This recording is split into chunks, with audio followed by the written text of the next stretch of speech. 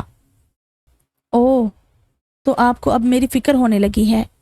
اس کے انداز میں واضح طنز تھا اور یہاں زیب منصور بھی تلخ ہوا تھا۔ میرا ٹیسٹ اتنا خراب نہیں ہوا، تمہاری حرکات کا سن کے لگا شاید دماغی توازن کھو چکی ہو تو تعزیت کرنے آیا تھا۔ اس نے طنز کا دگنا جواب دیا۔ ہر کسی کو اپنے جیسا نہ سمجھا کیجیے، خیر آ ہی گئے ہیں تو واپسی کا راستہ بھی جانتے ہوں گے۔ اس نے بایاں ابرو اٹھاتے ہوئے سوالیہ نظروں سے دیکھا تو وہ ٹھٹکا۔ اس نے گہری نظروں سے اس کا چہرہ دیکھا اور کئی لمحوں تک دیکھتا رہا، پھر اچانک سے ہنسی کا فوارہ اس کے منہ سے نکلا اور وہ ہنستا چلا گیا۔ اسے دیکھتا رہا اور ہنستا رہا۔ لائبہ نے ناگواری سے اسے دیکھا اور منہ دوسری طرف کر لیا۔ وہ گھوم کے دوسری طرف آیا اور اس کا منہ دیکھتے ہوئے پھر ہنسنے لگا۔ کیا مسئلہ ہے آپ کے ساتھ؟ اس کا یوں ہنسنا اسے برداشت نہیں ہوا۔ زیب منصور نے موبائل نکالا، آنن فانن اس کی تصویر کھینچی، نیچے پڑے رنگوں میں انگلی ڈبوئی اور اس کی ناک پہ پھیر دی۔ دوبارہ چہرے کو دیکھا اور ہنستے ہوئے سیڑھیوں سے نیچے اتر گیا۔ لائبہ قدیر جی جان سے جلس گئی۔ اس نے پاس پڑے سامان سے چھوٹا سا شیشہ نکال کے سامنے کیا تو اسے دشمن جاں کے ہنسنے کی وجہ سمجھ آ گئی۔ سارے منہ پہ کالے رنگ کے نقطے اور لائنیں ایسے لگی تھی کہ وہ مہذب کم اور وحشی زیادہ لگ رہی تھی۔ اسے جی بھر کے اپنے پھوڑپن پہ غصہ آیا اور رہی سہی کسر تصویر کا سوچ کے پوری ہو گئی تھی۔ وہ غصے سے بھری ہوئی لونج میں چکرا رہی تھی۔ 2-3 آوازیں مائدہ کو لگا چکی تھی۔ کیا ہے، جنگلیوں کی طرح کیوں چیخ رہی ہو؟ وہ اجلت میں سیڑھیاں اتر کر اس تک آئی۔ تمہارے بھائی نے میری تصویر لی ہے، فوراً اسے ڈیلیٹ کرواؤ، مائدہ کو دیکھ کے غصے سے بولی۔ بھائی اور تصویر؟ میں نہیں مانتی۔ تو کیا میں جھوٹ بول رہی ہوں؟ اس کا انکار شدید غصہ دلا رہا تھا۔ اچھا، اگر لے بھی لی تو غصے والی کیا بات ہے، میں ڈیلیٹ کر دوں گی۔ تم آؤ ادھر بیٹھو۔ اسے نارمل کرتے ہوئے وہ صوفے کی طرف آئی۔ تم کب تک مجھ سے ناراض رہو گی؟ میری کیا غلطی ہے؟ مائدہ نے جھجک کر پوچھا۔ تو میرا کیا قصور تھا؟ اس نے عادتاً بایاں ابرو اٹھایا۔ کئی دفعہ ایسا ہوتا ہے کہ دوسرا بات کچھ کرتا ہے اور ہم مطلب کچھ اور لیتے ہیں۔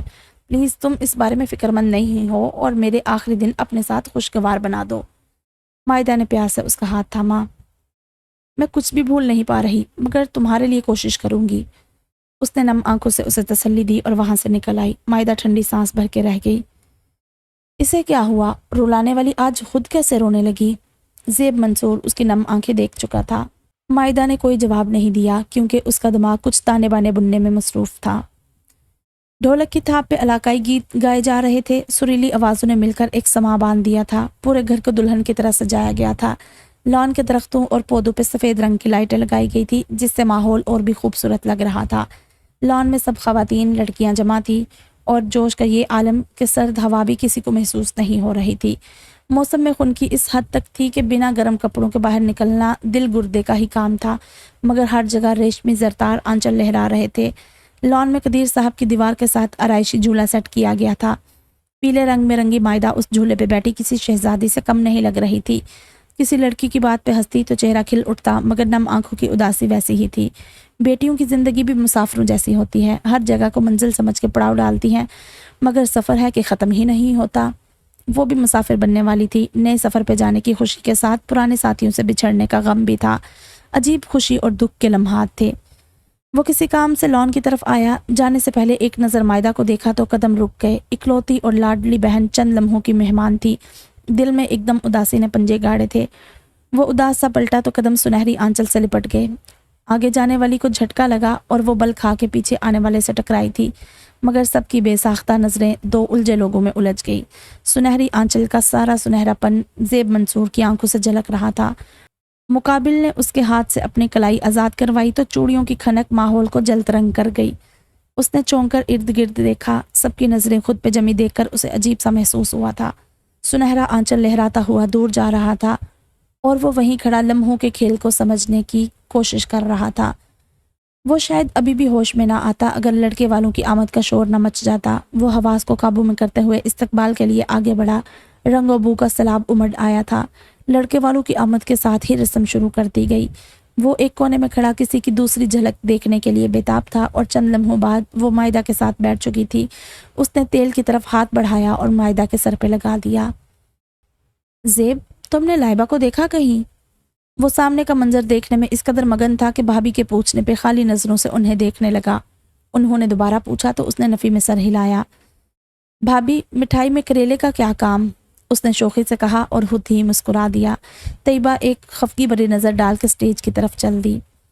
اس نے ریحانہ بیگم کی تلاش میں نظریں گھمائی تو وہ چاچی کے ساتھ کھڑی کوئی بات کرنے میں مگن تھی۔ وہ فوراً سے پہلے ان کی طرف بڑھا۔ امی، مجھے بھابھی کی بہن پسند ہے، آپ ان سے بات کر لیں۔ اس نے آہستگی سے جا کر ماں اور چاچی کو بتایا۔ وہ شروع سے ہی چاچی کے قریب رہا تھا اور اس موقع پہ ان کی موجودگی سے اسے خوشی ہو رہی تھی۔ ریحانہ بیگم نے گڑبڑا کے اسے دیکھا۔ دیورانی کے سامنے عجیب سی خفت انہیں محسوس ہوئی تھی، مگر وہ فیصلہ سنا کر غائب ہو چکا تھا۔ انہوں نے مسکرا کے صفیہ بیگم کو دیکھا تو وہ بھی مسکرا دی۔ اس کا سر درد سے برا حال تھا۔ باہر سے آنے والا شور درد کو بڑھائے جا رہا تھا۔ اس نے سر تکیے کے نیچے رکھا اور تکیے کو زور سے دبایا۔ شور کی آواز کسی حد تک کم ہوئی تھی۔ آنکھیں بند کی تو سیال مادہ جو کب سے آنکھوں کے ساحل پر سر پٹک رہا تھا بہہ نکلا۔ کاجل کی کالی دھاریں چہرے کی خوبصورتی کو خراب کر گئی تھی۔ مائدہ کی خوشی کے حوالے سے کتنے ہی خواب دیکھے تھے مگر سب دھرے کے دھرے رہ گئے۔ وہ لاکھ کوشش کے باوجود بھی نارمل نہیں ہو پا رہی تھی۔ خود کو مصلحت کا پابند کرتی تو انا چیخ پڑتی تھی، دل کو سمجھاتی تو دماغ عزت نفس کا پرچم بلند کر دیتا، اور دماغ کو سمجھانے کی کوشش کرتی تو دل دہائی دینے لگتا تھا۔ آہستہ آہستہ باہر کا شور مدم ہونے لگا۔ اس نے تکیہ اوپر سے ہٹا کے سر کے نیچے رکھ لیا اور آنکھیں موند کے لیٹ گئی۔ زیب منصور کی آنکھوں سے جھلکتا سنہرا عکس اسے دوبارہ بے قرار کر گیا تھا۔ وہ اٹھ کر بیٹھ گئی اور سر ہاتھوں میں تھام لیا۔ نہ جانے کتنی دیر وہ اسی حالت میں رہی تھی۔ اپنے ہاتھ پہ پڑنے والے دباؤ سے وہ ہوش میں آئی تو مائدہ کو سامنے پایا۔ تم نے رسم نہیں کی تھی اور تمہارے بنا میری خوشی مکمل نہیں ہوتی، اس لیے سارا سامان لے آئی ہوں، چلو شاباش، مجھے تیل اور مہندی لگاؤ۔ اس کی آنکھوں کا سوال پڑھ کے مائدہ نے مسکراتے ہوئے جواب دیا۔ مائدہ نے ہاتھوں میں پکڑی مہندی کی تھالی بیڈ پہ رکھی اور خود اس کے سامنے بیٹھ گئی۔ اس نے تیل میں انگلی ڈبوئی اور مائدہ کے سر پہ تیل لگایا، ہاتھ پہ مہندی رکھی، برفی کا ایک ٹکڑا اس کے منہ میں رکھ دیا۔ یار مجھے تم سے کام ہے اور تم یہاں رونی صورت لیے بیٹھی ہو، مائدہ نے منہ بسورتے ہوئے کہا تو وہ حیرت سے اسے دیکھنے لگی، سب جانتے ہوئے بھی وہ ایسا کہہ رہی تھی۔ بتاؤ کیا کام ہے؟ جب اسے مائدہ کا لہجہ فکر سے آری لگا تو وہ بھی بے حس ہو گئی۔ بھائی کے کمرے میں میرا ایک گفٹ رکھا ہے، پلیز وہ مجھے لا دو۔ مائدہ تمہارا دماغ تو ٹھیک ہے نا؟ میں نہیں جا رہی کسی کے کمرے میں۔ مائدہ کی بات اسے حد درجہ تکلیف میں مبتلا کر گئی تھی۔ یار دانیال کا گفٹ ہے، امی نے اٹھا کے وہاں رکھ دیا ہے، وہ خاص ہے اور ابھی کھولنے والا ہے، تم لے آؤ، دونوں مل کر کھولیں گے، پلیز مان جاؤ۔ وہ منت کرنے لگی۔ تم خود چلی جاؤ نا مائدہ۔ اس کے لہجے میں دنیا جہان کی تھکن آسمائی تھی۔ میں بھائی سے ناراض ہوں اور قطعاً ان کے کمرے میں نہیں جا رہی، اور تم خود سوچو دانیال کا گفٹ لیتی کتنی آکورڈ لگوں گی، تھوڑی شرم، تھوڑی حیا۔ بات ختم کرتے ہوئے وہ مسکرائی۔ لائبہ نے حیرت سے اس کا چہرہ دیکھا، خوشیاں اس کے چہرے پہ رقصا تھی۔ نظر لگ جانے کے خوف سے اس نے نظریں ہٹائی اور سر ہلاتے ہوئے باہر نکل آئی۔ زیب منصور کے کمرے میں جانے کے لیے لان سے گزرنا پڑتا تھا اور وہ اس وقت کسی کا سامنا نہیں کرنا چاہتی تھی، اسی لیے چھت سے دونوں گھروں کی مشترکہ دیوار پھلانگ کر دوسرے پورشن میں چلی آئی۔ سیڑھیوں کی طرف بڑھنے سے پہلے ایک نظر نیچے دیکھا، سب بڑے اکٹھے ہوئے بیٹھے تھے اور زیب منصور سامان اٹھوانے میں مصروف تھا، یعنی کہ سارا ہنگامہ ختم ہو چکا تھا۔ وہ کتنے ہی پل وہاں کھڑی نیچے دیکھتی رہی اور غالباً نظروں کا ارتکاز محسوس کر کے زیب منصور نے اوپر کی طرف دیکھا، مگر وہ پل کی تاخیر کیے بنا پیچھے ہٹ گئی تھی۔ خود کو نارمل کیا اور سیڑھیوں کی طرف بڑھ گئی۔ دوسرے پورشن میں اندھیرا تھا۔ اس نے بنا کوئی آہٹ کیے زیب منصور کے کمرے کا رخ کیا۔ کمرے میں ہلکی سی روشنی تھی جو واش روم سے آ رہی تھی۔ اس نے چاروں طرف نظریں گھمائی مگر گفٹ کہیں نظر نہیں آ رہا تھا۔ پاگل نے مجھے بھیج دیا اور جگہ کا بتایا ہی نہیں، مارے کوفت کے برا حال ہو رہا تھا۔ اس نے الماری کھولی اور سامنے ہی گفٹ رکھا نظر آ گیا، چوکور بڑا سا ڈبہ جسے سلور شائننگ پیپر سے پیک کیا گیا تھا۔ ابھی اس نے گفٹ کی جانب ہاتھ بڑھایا ہی تھا، یہ کیا ہو رہا ہے؟ پیچھے سے آنے والی آواز اسے ساکت کر گئی۔ زیب منصور تو لان میں تھا، پھر کمرے میں کیسے پہنچا؟ وہ ڈرتے ڈرتے مری تاکہ وضاحت دے سکے، مگر مقابل کی پیشانی کے بل رہے سہے اوسان بھی خطا کر گئے تھے۔ پچھلے چند دنوں سے تمہاری سنجیدگی دیکھ کر میں سمجھا تھا کہ شاید عقل آ گئی ہے، مگر تم تو پہلے سے بھی زیادہ چیپ ہو گئی ہو۔ واش روم میں آوازیں سن کے میں سمجھا کہ امی یا مائدہ ہوں گی، میرے گمان میں نہیں تھا کہ یہاں ایک چور موجود ہوگا۔ زیب منصور پھنکارا۔ اس نے نم آنکھوں سے سامنے کھڑے وجیح انسان کو دیکھا جس کی زبان صرف لائبہ قدیر کے لیے کڑوی تھی، اور آج وہ اپنے اس وصف کی بلندی پہ تھا۔ آپ غلط سمجھ رہے ہیں، مجھے یہاں مائدہ نے… تم مائدہ کو درمیان میں لاؤ ہی نہیں، وہ کبھی نہیں کہے گی کہ میرے بھائی کے کمرے میں چوروں کی طرح گھس جاؤ۔ اس کی بات کاٹ کر وہ بلند آواز میں بولا، ابھی ان دونوں کے درمیان گفتگو جاری تھی کہ اچانک دروازے پہ دستک ہوئی۔ دونوں نے چونک کر دروازے کی جانب دیکھا۔ اچھا تو محترمہ آپ نے کمرے میں داخل ہوتے ہوئے دروازہ بھی لاک کر دیا؟ زیب منصور شدید غصے کے عالم میں کہتا ہوا تیزی سے دروازے کی جانب بڑھا۔ لائبہ حیران تھی کہ دروازہ کب اور کیسے لاک ہوا، جبکہ اس نے تو کمرے میں داخل ہوتے وقت دروازہ پوری طرح بند بھی نہیں کیا تھا اور اس بات کا خاص طور پہ خیال رکھا تھا۔ اسی اثنا میں زیب منصور دروازے تک پہنچ کر دروازہ کھول چکا تھا۔ سامنے کھڑی ریحانہ بیگم نافہم تاثرات لیے ان دونوں کو دیکھ رہی تھی۔ یہ کیا ہو رہا ہے لائبہ، تم اس وقت یہاں؟ مگر دروازہ کیوں بند تھا؟ وہ زبان سے نہ بھی کہتی تو بھی ان کا چہرہ سارے سوال عیاں کر رہا تھا۔ امی میں واش روم میں تھا، نہ جانے کب یہ محترمہ چوروں کی طرح گھس آئی، زیب منصور نے اکتائے ہوئے لہجے میں جواب دیا۔ حد درجہ ضبط کے باوجود اس کی آنکھیں چھلک پڑی تھی۔ اس نے گفٹ اٹھایا اور ریحانہ بیگم کے سامنے کر دیا۔ مائدہ کو دیکھ کر اسے حوصلہ ہوا تھا۔ اس نے بتانا چاہا تھا کہ مائدہ نے اسے گفٹ لینے بھیجا تھا اور زیب منصور اسی بات کو غلط رنگ دے رہا تھا۔ بھائی مجھے آپ سے یہ امید نہیں تھی۔ مائدہ نے آگے بڑھ کے اس کا ہاتھ تھاما اور اسے لے کر وہاں سے نکلتی چلی گئی۔ ریحانہ بیگم نے تعصب سے اسے دیکھا اور خاموشی سے چلی گئی۔ زیب منصور کھٹکا تھا، کچھ غلط تھا، کچھ ایسا جس سے وہ انجان تھا۔ وہ سب کچھ لائبہ قدیر پہ ڈال رہا تھا، مگر سب سے زیادہ وہ مشکوک ٹھہرایا جا رہا تھا۔ مائدہ کے الفاظ کسی ہتھوڑے کی طرح اس کے دماغ پہ برس رہے تھے۔ اس نے سر کو ہاتھوں میں تھام لیا۔ کمرے میں خاموشی تھی، ماحول ایسا ساکت کہ سوئی گرنے کی آواز بھی سنائی دے۔ ریحانہ بیگم منصور صاحب کو سب کچھ بتا چکی تھی۔ انہیں اپنی اولاد بہت پیاری تھی، مگر وہ اپنے بچوں کی غلطیوں پہ پردہ ہرگز نہیں ڈالتی تھی۔ وہ لائبہ قدیر کے لاؤبالی پن سے ہمیشہ خائف رہی تھی، مگر اس کا مطلب یہ نہیں تھا کہ وہ اس کی دشمن تھی یا اس کے بارے میں برا سوچتی تھی۔ ہر ماں کی طرح انہیں بھی سلجھی اور سنجیدہ بہو کی خواہش تھی، اور اگر یہ خوبیاں لائبہ میں موجود ہوتی تو ان کی پہلی ترجیح وہ ہی ہوتی۔ وہ لان میں بیٹھی تھی جب مائدہ نے بتایا کہ لائبہ اس کی چیزیں لینے زیب کے کمرے میں گئی ہے اور ابھی تک پلٹی نہیں ہے، تو وہ دیکھنے چلی آئی، مگر سامنے کا منظر ان کے وہم و گمان میں نہیں تھا۔ زیب کا غصے کی شدت سے سرخ چہرہ اور مائدہ کی روئی آنکھیں اور بے بس انداز اسے غلط ثابت نہیں کر رہا تھا۔ ابو میں بارہا بتا چکا ہوں، ایسا کچھ نہیں ہے جیسا آپ سمجھ رہے ہیں۔ میں تو بھابھی کی بہن کے لیے امی کو ہاں کہہ چکا ہوں۔ جب پہلے مجھے ایسا کچھ خیال نہیں آیا تو اب کیوں آئے گا؟ وہ بے قصور ہوتے ہوئے بھی وضاحتیں دے رہا تھا اور یہی بات اسے غصے میں مبتلا کر رہی تھی۔ ساری باتیں تمہارے خلاف جا رہی ہیں۔ وہ گفٹ تمہاری طرف سے لائبہ کے لیے تھا، اس سب کے بعد تمہارا یقین کیسے کیا جائے؟ منصور صاحب کی سنجیدگی بڑھتی جا رہی تھی۔ آپ سب مجھے کیوں کٹہرے میں کھڑا کر رہے ہیں؟ اس چور لڑکی سے بھی پوچھے وہ وہاں کیا کرنے آئی تھی۔ منصور صاحب کی بے اعتمادی اسے شعلوں کے سپرد کر گئی تھی۔ اپنی زبان کو حد میں رکھو زیب منصور، اس گھر کی بیٹیوں کے خلاف ایسی زبان استعمال کرنے کی قطعاً اجازت نہیں۔ منصور صاحب ایک دم غصے میں آئے۔ گھر کی بیٹیاں جب ایسی حرکتیں کریں گی تو ایسے ہی کہا جائے گا۔ اس کا بس نہیں چل رہا تھا کہ لائبہ قدیر سامنے ہو اور وہ اس کا حلیہ بگاڑ کے رکھ دے۔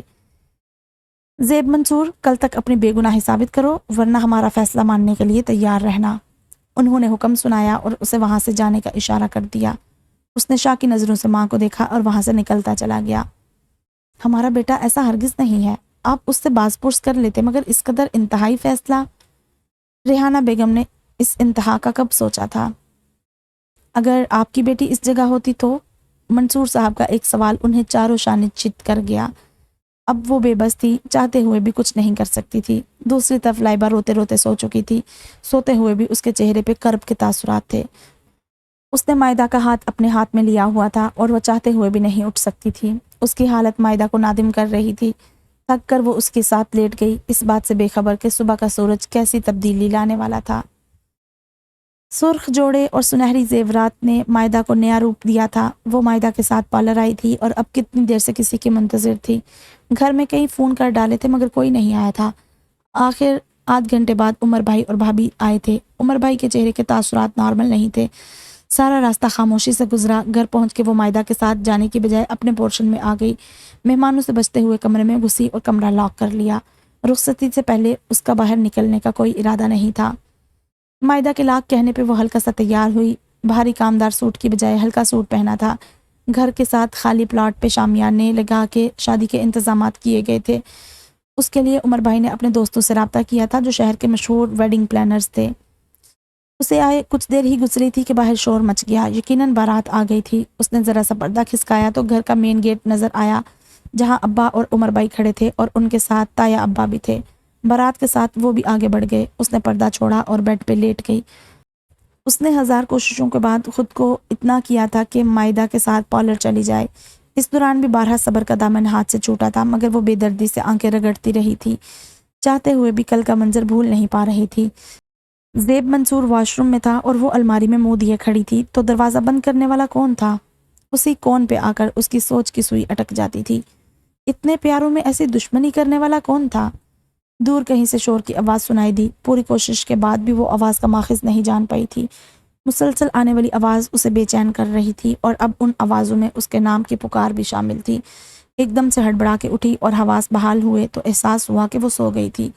شور کی آواز باہر سے آ رہی تھی۔ پھر سے دروازہ کھٹکھٹایا گیا تو فوراً دوپٹہ اوڑھا اور بھاگ کے دروازہ کھولا۔ پہلا چہرہ جو نظر آیا وہ امی کا تھا۔ ان کے پیچھے ابو، عمر بھائی اور تایا جان کھڑے تھے۔ ان سب کو دیکھ کر اسے بے انتہا شرمندگی محسوس ہوئی۔ یقیناً اس نے سونے کے باعث دروازہ نہیں کھولا تھا اور امی نے پریشانی میں سب کو بلا لیا تھا۔ وہ میں سو گئی تھی، اس لیے دروازہ نہیں۔ اس کی بات منہ میں ہی رہ گئی کیونکہ امی اسے پکڑے اندر لے گئی تھی۔ امی نے اس کی الماری کھولی اور جلدی سے بڑی چادر نکال کے اسے اڑا دی۔ اس کے ساتھ بیٹھ کے ہاتھ پکڑا اور دوسری طرف ابا بیٹھ چکے تھے۔ حالات جو کہانی سنا رہے تھے حواس ماننے سے انکاری تھے۔ وہ دل و دماغ کی کشمکش میں گم تھی کہ باہری آواز اس کے کانوں میں پگھلے ہوئے سیسے کی مانند اتری تھی۔ لائبہ قدیر ولد قدیر احمد آپ کو بعوض 1,00,000 حق مہر سکہ رائج الوقت زیب منصور ولد منصور احمد سے نکاح قبول ہے؟ لائبہ قدیر اور زیب منصور دریا کے دو کنارے، نکاح قبول ہے؟ امی کے ہاتھ کا دباؤ بڑھا۔ مشرق و مغرب، دن اور رات، نکاح قبول ہے؟ ابو کا ہاتھ سر پہ ٹھہرا۔ بہار اور خزاں، نرم اور سرد، کوئی بھی مماثلت نہیں تھی مگر سزا مقدر ٹھہری تھی۔ امی کی گرفت ڈھیلی ہوئی، ابو کا ہاتھ ڈھلکا۔ مولوی صاحب اٹھے اور بیٹی نے عزت کا بوجھ سر جھکا کے اپنی جان پہ اٹھا لیا۔ قبول ہے اپنی انا کی موت، قبول ہے آزادی سے غلامی کا سفر، قبول ہے نفرت و بیگانگی کا تعلق۔ خود کو کسی اور کا کرتے ہی سانسوں کی رفتار مدم ہوئی۔ قلم ہاتھوں سے پھسل گیا تھا۔ اس نے آہستگی سے امی کے ہاتھ سے اپنا ہاتھ نکالا اور ابو کا ہاتھ سر سے ہٹایا۔ برزخ میں ڈال کر اسے دعاؤں کے ہار ڈالے جا رہے تھے، تو کیا کرتی وہ ان دعاؤں کا، ان رشتوں کا کیا کرتی جنہوں نے اس کی ذات بے مول کر دی تھی؟ ایک ایک کر کے سب کمرے سے نکل گئے تو اس نے کمرہ لاک کر دیا، چادر اتار کے پرے پھینکی اور بیڈ پہ گر گئی۔ ناپسندیدہ انسان کی زندگی میں داخل ہونے کا کچھ غم تو بنتا تھا، اور لائبہ قدیر اپنی خوشیاں اور غم پورے جوش سے مناتی تھی۔ شادی کے ہنگامے سرد پڑتے ہی ماحول کا تناؤ پوری شدت سے محسوس ہوا تھا۔ دونوں پورشنز ایک دم سنسان ہو گئے تھے۔ دانیال نے کچھ دنوں میں باہر چلے جانا تھا تو ولیمے کے بعد کوئی روایتی طریقہ کار نہیں اپنائے گئے تھے۔ وہ دونوں سب سے ملنے میں مصروف تھے، اسی وجہ سے مائدہ مائکے کا چکر نہیں لگا پا رہی تھی۔ ریحانہ بیگم بیٹے کے تیور دیکھ کر ہلکان ہو رہی تھی، جو صبح سویرے نکلتا اور رات کے گھر میں قدم رکھتا تھا۔ ادھر صفیہ بیگم بھی پریشان تھی۔ 3 دن گزر گئے تھے اور لائبہ صرف 2 مرتبہ کمرے سے باہر نکلی تھی۔ آخر تھک کر ریحانہ بیگم نے اس سے بات کرنے کی ٹھانی اور اسی غرض سے وہ اس کے کمرے میں آ بیٹھی، اور وہ ان کی طرف پشت کیے جانے کن سوچوں میں گم تھا۔ زیب، ایسے کب تک چلے گا؟ وہ اس کی پشت دیکھتے ہوئے بولی۔ جب تک چل سکتا ہے، اور پلیز امی مجھے اس بارے میں کوئی بات نہیں کرنی۔ وہ 2 ٹوک لہجے میں کہتے ہوئے مڑا اور اس کے ہاتھ میں سگریٹ دیکھ کر وہ دہک کر رہ گئی۔ تم سگریٹ پینے لگے ہو؟ جب اندر آگ ہو تو باہر کی آگ سے فرق نہیں پڑتا۔ اس نے سگریٹ سلگا کر ہونٹوں میں دبا لیا۔ زیب، تمہارے ابو رخصتی کی بات کر رہے ہیں۔ اس وقت تم دونوں ڈسٹرب تھے تو یہ بات نہیں ہوئی تھی۔ اب تم کیا کہتے ہو؟ انہوں نے نئی بات سامنے رکھی تو وہ ہنس دیا اور اس کی ہنسی میں چھپا کرب دیکھ کر وہ چپ رہ گئی۔ پہلے کچھ میری مرضی سے ہوا جو اب ہوگا، لیکن ایک بات آپ دونوں یاد رکھیے گا، وہ لڑکی میری بربادی کی ذمہ دار ہے اور اب میں اسے برباد کرنے کے سارے حقوق رکھتا ہوں۔ بلکہ آپ کل ہی رخصتی کی بات کیجئے، میں راضی ہوں۔ اس کے لہجے میں بدلے کی آنچ تھی اور وہ محسوس کر کے بھی بے بس تھی۔ زیب، وہ اچھی لڑکی ہے، اسے سمجھو، یقیناً تم مایوس نہیں ہوگے۔ ہر من پسند چیز مقدر نہیں ہوتی، اس بات کو سمجھو۔ اپنی اور اس کی زندگی اجیرن نہ کرنا۔ انہیں سمجھ نہیں آ رہی تھی کہ کس طرح سب نارمل کریں۔ ان کی اتنی نصیحتوں کے باوجود اس پہ کوئی اثر نہیں ہوا تھا۔ اب یہ اونٹ کس کروٹ بیٹھتا، اس بات سے وہ بھی بے خبر تھی۔ سارا دن کمرے میں مقید رہ کر وہ تھکنے لگی تھی اور باہر نکلنے کو دل نہیں کرتا تھا۔ اس نے سوچا بھی نہیں تھا کہ زندگی اسے یہ رنگ دکھائے گی۔ کالج، پڑھائی، شرارتیں، گھومنا پھرنا سب ختم ہو چکا تھا۔ وہ چند لمحوں میں نادانی کی ساری سرحدیں پار کر گئی تھی۔ امی بارہا آئی تھی مگر وہ منہ لپیٹے ہر دستک کو نظر انداز کرتی رہی۔ زیب منصور سے اسے الجھن تھی کیونکہ اس کا چڑھاتا لہجہ اور حکمیہ انداز وہ کبھی برداشت نہیں کر پائی تھی، مگر اس سب میں نفرت کہیں بھی نہیں تھی۔ اس سب میں بھی وہ اسے دشمن نہیں سمجھتی تھی، اور یہ سوچ تب تک تھی جب تک اس نے زیب منصور کے منہ سے اپنی ذات کے پرخچے اڑتے نہیں دیکھ لیے تھے، اور وہ چاہتے ہوئے بھی اس کا لہجہ اور وہ الفاظ بھول نہیں پا رہی تھی۔ وہ مائدہ کو بلانے کے لیے تایا کے پورشن میں گئی تھی کہ اسے سیڑھیوں پہ مائدہ نظر آئی۔ سست روی سے وہ اس کے پیچھے جا کھڑی ہوئی کہ ارادہ اسے ڈرانے کا تھا، مگر کمرے سے آتی تائی کی آواز اور اپنا نام اسے ساکت کر گیا۔ تائی کو ہمیشہ اس نے اپنی امی جیسا سمجھا تھا اور وہ اس پہ کسی دوسرے کو فوقیت دے رہی تھی، مگر مسئلہ فوقیت کا نہیں تھا۔ وہ خود 10 دفعہ زیب منصور کو انکار کرتی، مسئلہ اس کی ذات تھی۔ مائدہ نے کسی احساس کے تحت پیچھے مڑ کے دیکھا اور اسے کھڑے دیکھ کر پریشان ہو گئی۔ اس نے لائبہ کو کھینچ کر لے جانا چاہا، مگر وہ آج سب سننا چاہتی تھی، اور زیب منصور کے الفاظ سن کر اسے احساس ہوا تھا کہ آگاہی بعض مرتبہ بہت تکلیف دیتی ہے۔ امی، کوئی بھی لڑکی ہو مگر لائبہ قدیر نہیں۔ اس نے سہارے کے لیے ریلنگ تھامی مگر ہاتھ پھسل گیا۔ مائدہ نے جلدی سے اسے تھاما تھا، آنکھوں کو زبردستی رگڑتے ہوئے وہاں سے بھاگ آئی تھی۔ مائدہ نے بارہا سمجھایا، سب کے رویوں کی وضاحت دی، مگر وہ کانوں سنا جھٹلا نہیں سکتی تھی۔ مائدہ، تمہارا بھائی 100 دفعہ انکار کرتا پر میری ذات کو اس طرح تماشا نہ بناتا۔ میں نے ہمیشہ انہیں عمر بھائی کی طرح سمجھا، اگر میرے سامنے بات آتی تو میں انکار کر دیتی، مگر کبھی ان کے وقار کو نقصان نہیں پہنچاتی۔ مائدہ کے بار بار سمجھانے پہ اس نے 2 ٹوک جواب دیا تھا، مگر دل تھا کہ تڑپتا رہتا، اور اب وہ اسی شخص کی دسترس میں دے دی گئی تھی جس کی نظروں میں اس کا وجود 2 کوڑی کی حیثیت نہیں رکھتا تھا۔ لائبہ، دروازہ کھولو۔ وہ اپنی ذات کے حساب کتاب میں مگن تھی۔ جب دروازے پہ دستک ہوئی، کوئی اور ہوتا تو وہ کبھی دروازہ نہ کھولتی، مگر آواز ابو کی تھی۔ اس نے بے دلی سے دروازہ کھولا اور دوبارہ بیڈ پہ بیٹھ گئی۔ ابو بیڈ پہ اس کے ساتھ بیٹھ گئے تھے، پہلو میں رکھے اس کے ہاتھ پہ اپنا ہاتھ رکھا، اور نہ جانے اس لمس میں کیا تھا کہ پتھرائی ہوئی آنکھیں پھر سے نم ہو گئی تھی۔ بیٹا، آپ ہمیں بہت عزیز ہیں، اور آپ کیسے سوچ سکتی ہیں کہ میں اور آپ کی امی آپ کے لیے غلط سوچ سکتے ہیں؟ جو ماں باپ انگلی پکڑ کے چلاتے ہیں وہ کبھی بھی بچوں کے قدموں سے زمین نہیں کھینچتے۔ انہوں نے اس کے سر پہ ہاتھ رکھا۔ کاش ابو آپ لوگ ایک بار پوچھ لیتے، آپ کے خود ساختہ فیصلے نے میری ذات کا مان چھین لیا۔ میں مانتا ہوں یہ سب جلدی میں ہوا اور آپ سے پوچھ نہیں سکے، مگر مجھے یقین تھا کہ میری بیٹی کبھی انکار نہیں کرے گی۔ ان کے لہجے میں اس کے لیے فخر تھا۔ آپ کا یقین مجھے لے ڈوبا۔ بیٹا، زیب اچھا لڑکا ہے، مگر میں بہت بری ہوں۔ مجھے یقین ہے وہ تمہیں بہت خوش رکھے گا۔ میرا یقین ہے وہ مجھے خوشی کا مطلب بھی بھلا دے گا۔ قدیر صاحب اس کا ہاتھ تھامے بول رہے تھے، اور وہ دل میں جواب دیتی سوچ رہی تھی کہ کاش والدین کی عزت کا شملہ بیٹیوں کے سر پہ نہ ہوتا، کم از کم وہ کھل کے سانس تو لے سکتی۔ والدین کا مان رکھتے ہوئے وہ اپنا مان کھو دیتی ہیں۔ تمہارے تایا رخصتی چاہ رہے ہیں اور میں انہیں انکار نہیں کر پایا۔ مجھے امید ہے میری بیٹی سب ٹھیک کر دے گی۔ ایک نیا یقین اس کے سپرد کیا گیا۔ ابو، کیا یہ سب ختم نہیں ہو سکتا؟ اس نے آس بھری نظروں سے باپ کو دیکھا، نرم آنکھوں میں یکدم تلخی اتری تھی۔ کیا کوئی اور ہے؟ سوال نہیں، کوئی دھاری خنجر تھا جو اس کی روح تک کو زخمی کر گیا تھا۔ اس کے سارے اعتراض مٹی کا ڈھیر بن گئے تھے، ساری امیدوں کے پر جل کر خاک ہو گئے تھے۔ اس کا نفی میں ہلتا سر دیکھ کر وہ اٹھ گئے، یقیناً بات ختم ہو چکی تھی۔ ابو، میں کوئی شور شرابہ نہیں چاہتی، اگر آپ چاہیں تو ابھی رخصتی کر دیں۔ وہ لائبہ قدیر تھی، جھٹ سے فیصلہ لینا اس کی فطرت تھی۔ ابو اس کا چہرہ دیکھ کر رہ گئے۔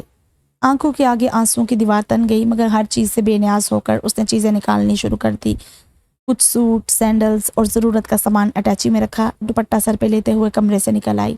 لانچ میں دونوں گھروں کے افراد بیٹھے تھے۔ اسے اور اس کے ساتھ موجود اٹیچی کو دیکھ کر ایک دم خاموشی چھا گئی تھی۔ تایا ابو، میں ابھی آپ کے ساتھ جانے کے لیے تیار ہوں۔ اس کی بات سب کو ساکت کر گئی تھی۔ طیبہ، اسے اندر لے کر جاؤ، اس کا دماغ خراب ہو گیا ہے، امی غصے سے بولی۔ نہیں صفیہ، اس نے کون سی غلط بات کی ہے؟ اگر اس کی مرضی ہے تو ابھی لے چلتے ہیں، کون سا پرائے گھر جانا ہے؟ منصور احمد نے سب کو منع کیا۔ مگر تایا جان، ایسے کب ہوتا ہے؟ لوگ کیا کہیں گے؟ عمر بھائی بھی بول پڑے۔ عمر لوگوں کا تو یہی کام ہے۔ تم مذہب کو دیکھو تو بنیادی اہمیت صرف نکاح کی ہے، جو کہ ہو چکا، اور صورتحال کا تقاضا جلد از جلد رخصتی ہے۔ میں لائبہ کی بات سے متفق ہوں۔ ان کے مفصل جواب سے لونج میں خاموشی چھا گئی تھی۔ مائدہ کی غیر موجودگی میں رخصتی؟ اس کے اپنے بھائی کے حوالے سے کچھ ارمان ہیں۔ تائی جان کو بھی اعتراض ہوا، اسے سمجھائیں گے تو وہ سمجھ جائے گی اور سارے ارمان ولیمے میں پورے ہو جائیں گے۔ تائی جان ہر سوال کا جواب طے کیے بیٹھے تھے۔ وہ سب کو مطمئن کر کے اٹھے اور لائبہ کا سوٹ کیس تھام لیا۔ امی ملنے کو آگے بڑھی تو وہ سب سے پہلے باہر نکل گئی اور نکلنے سے پہلے اس گھر کے سارے قرض دروازے کی چوکھٹ پہ چھوڑ آئی تھی۔ رات قطرہ قطرہ بھیگ رہی تھی، سردیوں کا آغاز ہو چکا تھا۔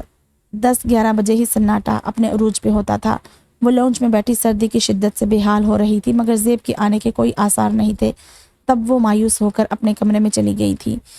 وہ عدنان سمیع کا گانا گنگناتے ہوئے کمرے میں داخل ہوا اور اندھیرے میں ہی واش روم میں داخل ہو گیا۔ روم میں آ کر کھڑکیاں کھولی اور سگریٹ سلگا لیا۔ اچانک نظر چچا کے پورشن کی طرف گئی تو لائبہ کے کمرے کی لائٹ آف دیکھ کر چونکا۔ ساری رات وہ یہاں کھڑا ہو کر سگریٹ پیتا اور ساری رات اس کے کمرے کی لائٹ آن رہتی۔ وہ یہی سوچتا، جانے ساری رات کیا کرتی ہے، اور اب اندھیرا دیکھ کے اسے حیرت ہوئی تھی۔ اس نے نظریں وہاں سے پھیر کر آسمان کی طرف کر لی۔ دھند نے سارے ماحول کو اپنے لپیٹ میں لے رکھا تھا۔ کبھی یہ سرد موسم اس کا جنون تھا اور اب باہر کی خزاں اس کے اندر چھا گئی تھی۔ سرد ہوائیں اندر کی آگ بجھانے سے قاصر تھی۔ میرا مرنے کا کوئی ارادہ نہیں، اگر آپ کی خواہش ہے تو چھت پہ جا کر شوق پورا فرمائیں۔ وہ چاند کی روشنی دیکھنے میں مگن تھا کہ بہت قریب سے نسوانی آواز سنائی دی۔ ایک دم وہ اچھلا اور ہاتھ میں پکڑا سگریٹ ہاتھ جلاتا ہوا نیچے گر گیا۔ اس نے پل کے 1000ویں حصے میں آواز پہچانی اور اپنی جگہ ساکت ہو گیا۔ زیب نے جلدی سے آگے بڑھ کر لائٹ آن کی۔ اس کا سکون حرام کر کے وہ محترمہ نہایت سکون سے آرام فرما رہی تھی، وہ بھی اس کے بیڈ پر۔ تم یہاں کیا کر رہی ہو؟ وہ اس کے سر پہ کھڑا تلخی سے پوچھ رہا تھا، مگر جواب ندارد۔ میں نے کچھ پوچھا ہے؟ اس نے لائبہ کے چہرے سے کمبل ہٹایا۔ اس جواب کے لیے صبح کا انتظار کریں اور برائے مہربانی کھڑکیاں بند کر دیں۔ اس کے ہاتھ سے کمبل چھینتے ہوئے وہ دوبارہ سر تک تان چکی تھی۔